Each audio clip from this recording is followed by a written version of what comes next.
when you create a name, a company name, you want to make sure that you can easily say it and it is memorable.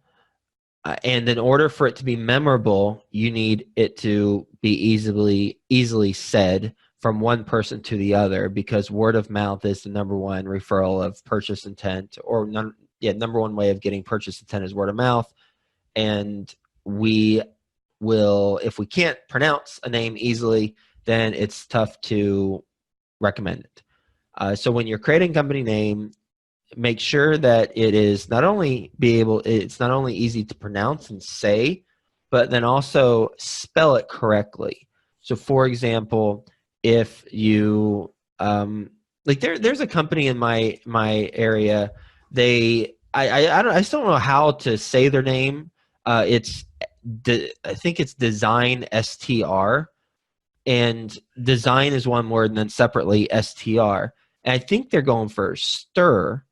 But if I were to like Google that, I guess if I Google Design STR, I don't even know if the first word's design, by the way. But if I were to Google exactly what they put on their building, then I'd probably, I would obviously figure it out. But it's tough for me it's tough for me to talk about that company.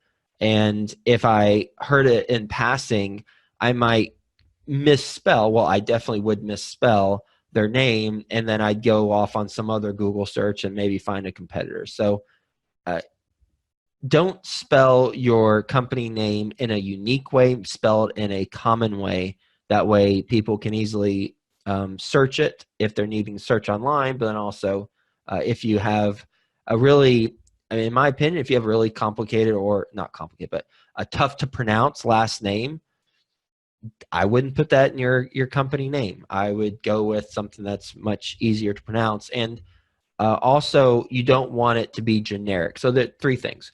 One, pronounce it easy to pronounce. Two, easy to spell. And three, avoid generic names like I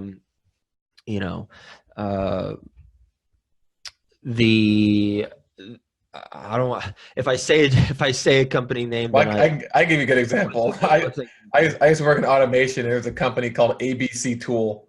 right. And and you know why they're called I ABC don't Tool? know. Because back when phone books were a thing, you'd be the first Mm, to actually be there to look their name up if you're looking for that tool company. that My makes sense. my brother had a T-shirt company when he was in college. He called it A1 Game Day, and for the same reason, A and then one, and boom. If I'm looking for T-shirts, I'm gonna be the first Yeah.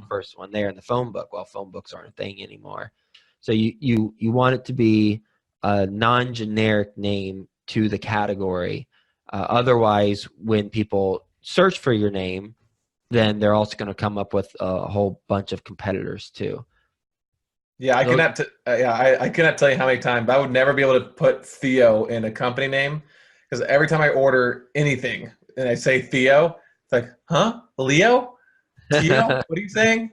Every single time. I'm telling you, every single time. I could definitely relate with making sure that your name is easy to pronounce and spell and isn't generic. So